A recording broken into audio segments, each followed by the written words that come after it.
got to fight this guy. Oh, you got injured in camp. You lose to that guy too. Now you're set back when you could have been a champion. Yeah. You know, there's a lot of like weirdness going on with possibilities and, you know, just luck, bad luck and good luck. Bad luck and good luck. Timing, I think, is a big thing. How is something like this allowed to happen? How is Jake Paul allowed to fight Gervonta Davis? It's I don't know. Completely unfair. It is completely just, I can't say the word that I want to say because I don't want to get canceled. And then going out there and taking on a guy that is maybe 92 pounds heavier, that is at least 65 pounds heavier than you. That is called one thing. That's called being a bully. Joe Rogan has come out swinging against Jake Paul over his planned fight with Gervonta "Tank" Davis, calling it reckless and unfair. Rogan didn't mince words, saying the massive size difference between the two makes the whole thing dangerous and irresponsible. He reminded everyone that weight classes exist for a reason, to keep fighters safe and ensure a level playing field. In Rogan's view, Jake isn't chasing competition, he's chasing headlines, prioritizing promotion over principle. The biggest concern, according to him, is that Jake's naturally heavier frame and punching power could seriously hurt Tank, turning what should be a sporting contest into a potential mismatch with real consequences. Sure, but no time limit within the weight class. Yeah, that'd be sweet. That would be pretty wild. Yeah, that'd be pretty because crazy. you know, like two guys are facing off each other, like, and they know, like, there's no rescue every 5 minutes. Yeah. And you go into it knowing you're either getting knocked down or submitted, or you're doing that to the other person. Michael Bisping has voiced major concerns over Jake Paul's plan to fight Gervonta "Tank" Davis, calling it a disturbing mismatch that defies the spirit of boxing.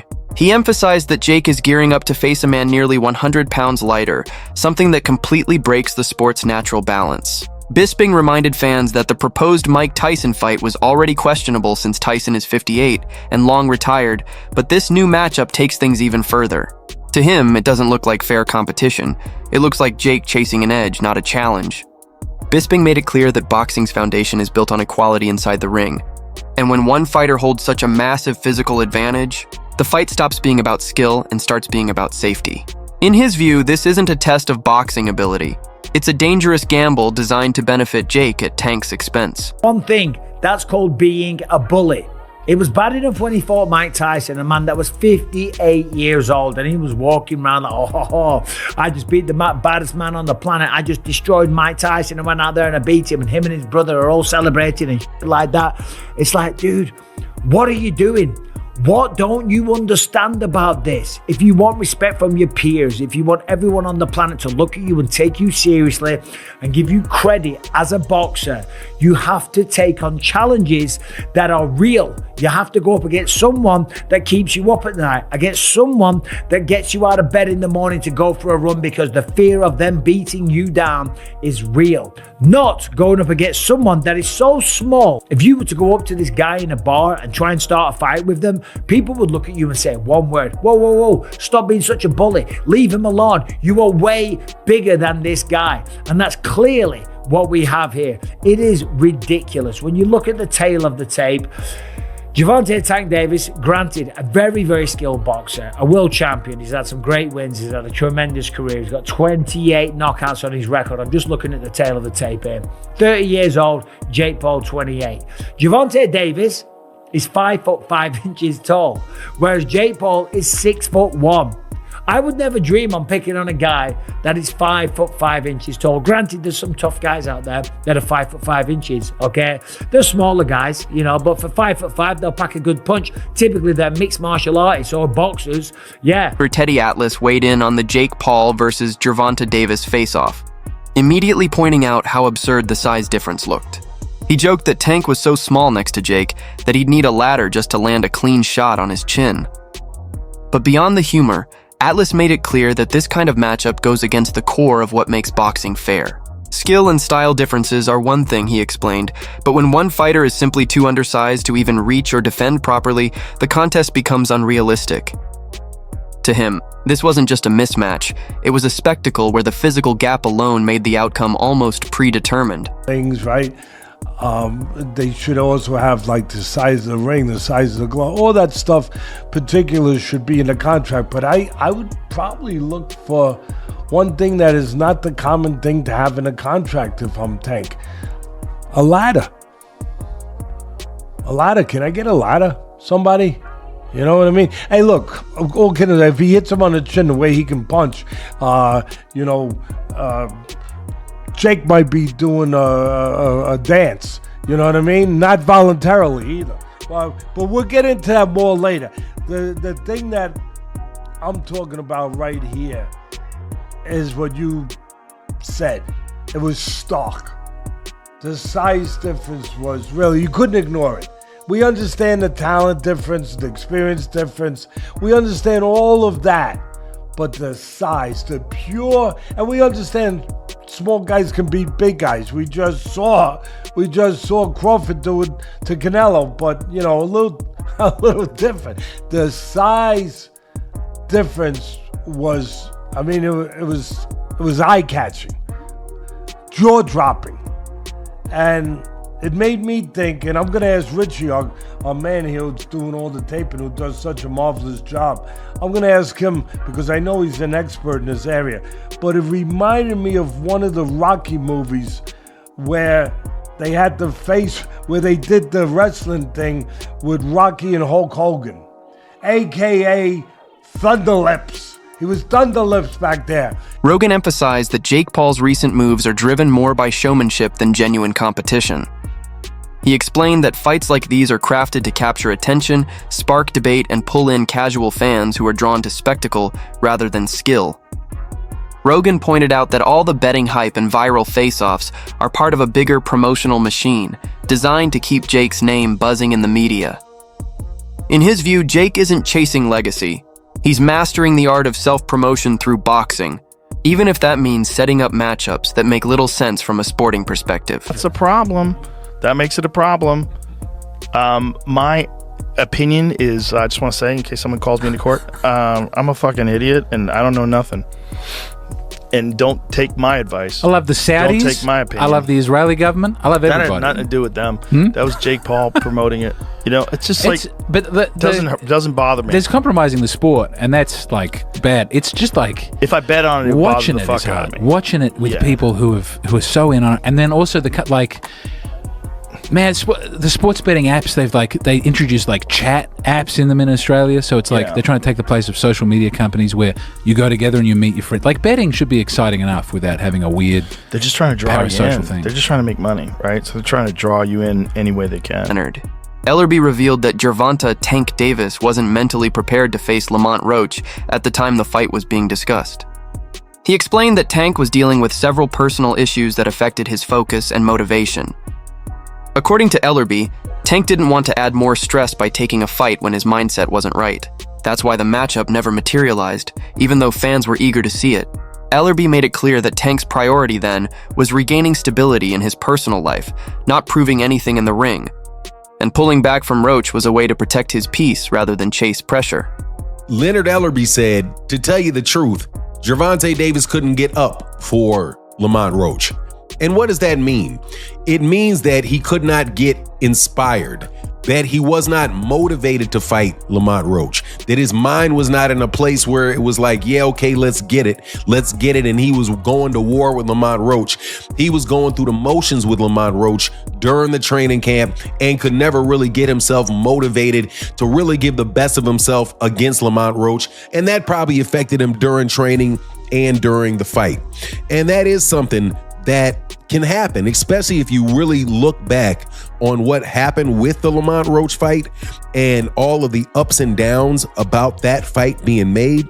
Because first, if you recall, he wasn't supposed to be fighting Lamont Roach. The person he was supposed to be fighting was Vasily Lomachenko. You know, the guy that everybody says that he doesn't want to fight, that he didn't want to fight. Gervonta Davis was up and prepared to fight Vasily Lomachenko. So it shouldn't surprise anybody that if he tries to make a fight with Vasily Lomachenko, that fight doesn't go through. Then he tries to make a fight with Lamont Roach.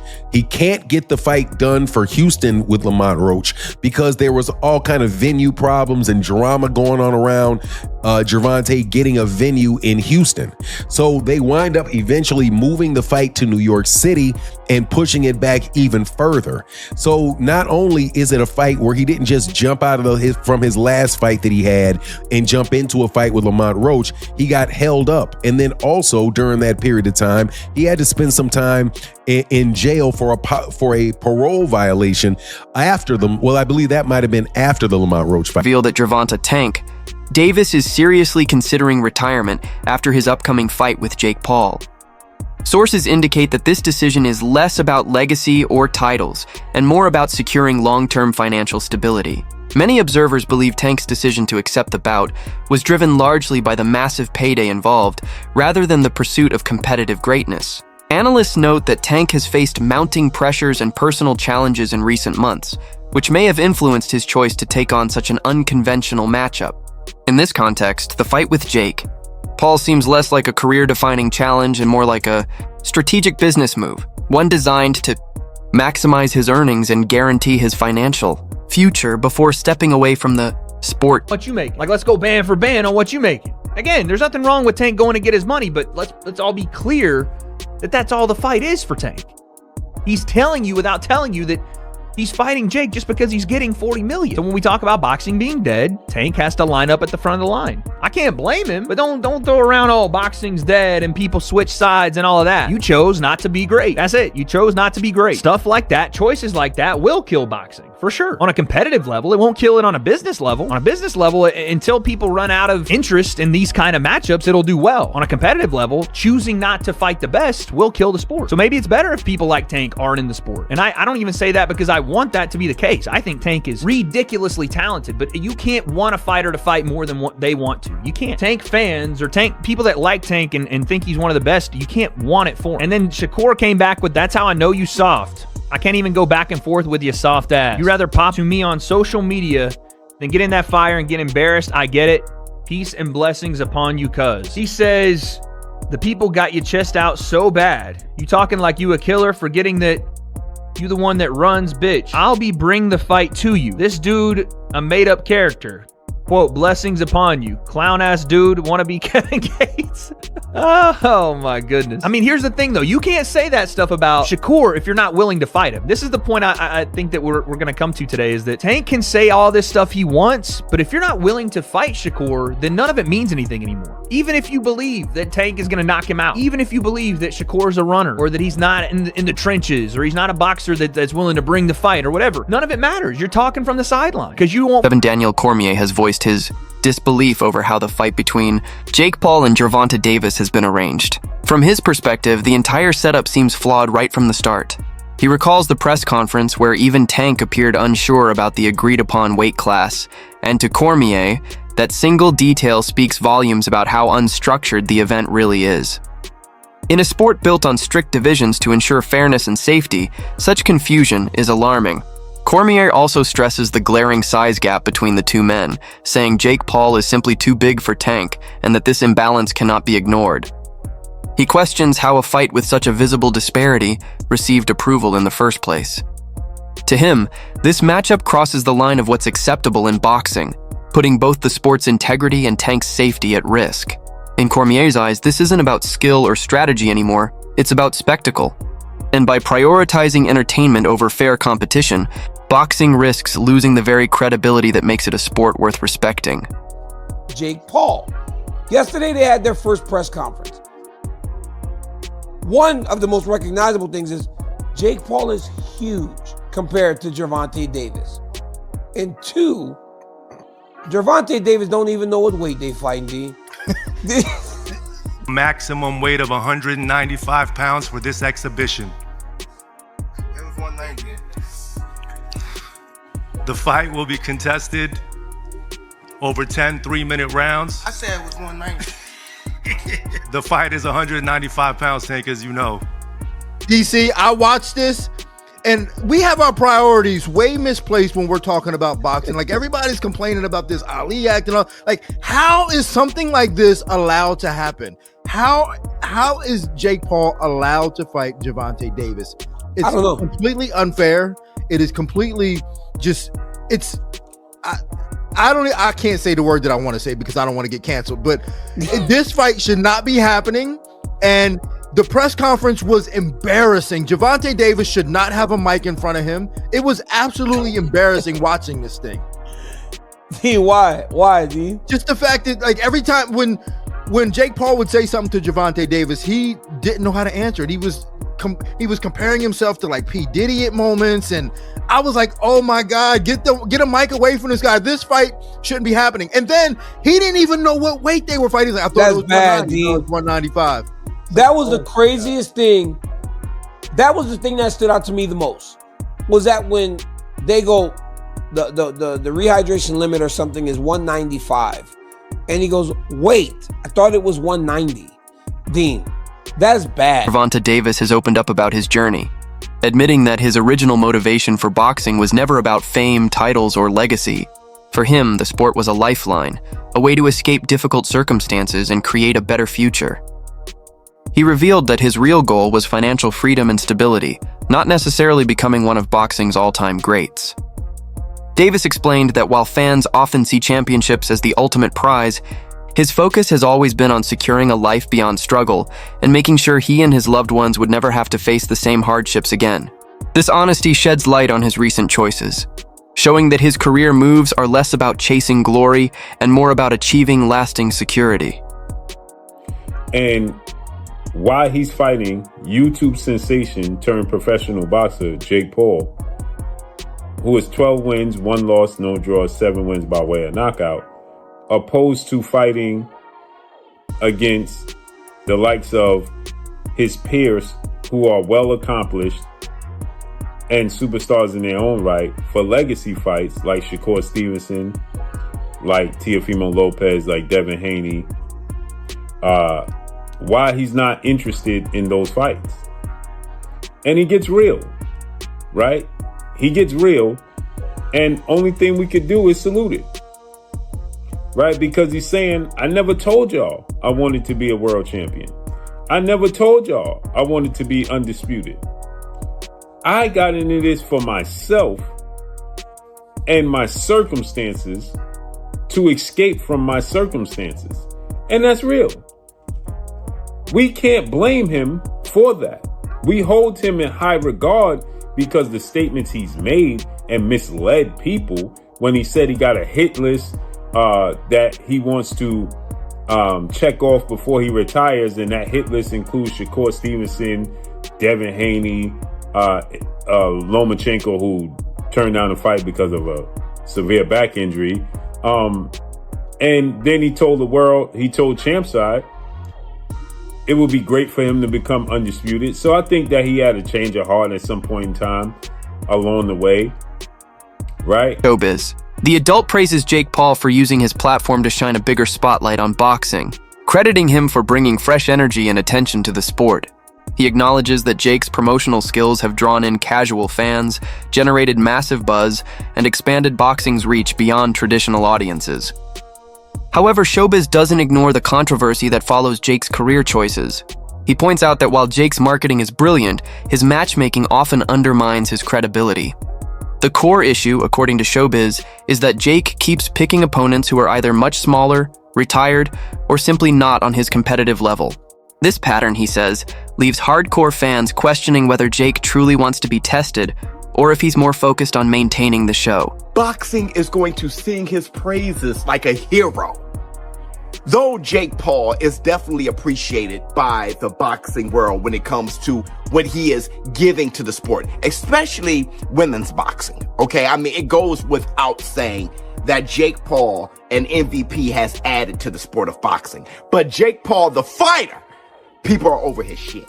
There's a huge amount of boxing pugilists in the boxing community who's over his shit. And if Gervonta Davis stops that, if he is the one who stops this whole train, knocking out Jake Paul, he will become a boxing hero. People will then say, now get the hell out the sport. And I'm talking about from a fighter's perspective. That's what they're going to say. Now, it's not going to go on either one of their official records because it's an exhibition. Its growing frustration, Showbiz explains, comes from fans who deeply respect boxing's foundation of fair, evenly matched competition. He says that Jake Paul's constant pursuit of spectacle over substance has divided the sport, forcing people to question whether he's truly elevating boxing or turning it into entertainment theater. According to Showbiz, this fight with Gervonta Davis could serve as a turning point. If Tank steps in and dominates Jake, it would send a powerful message that skill, discipline, and authenticity still matter more than hype. In that moment, Davis wouldn't just win a fight. He'd be hailed as the man who defended boxing's soul and restored its balance against the growing circus of mismatched bouts.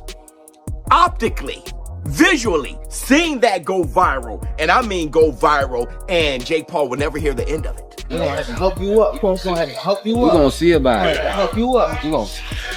Let's go. Because Gervonta Tank Davis is not only a real boxer, he's a real boy. He's 5'5". He's a lightweight.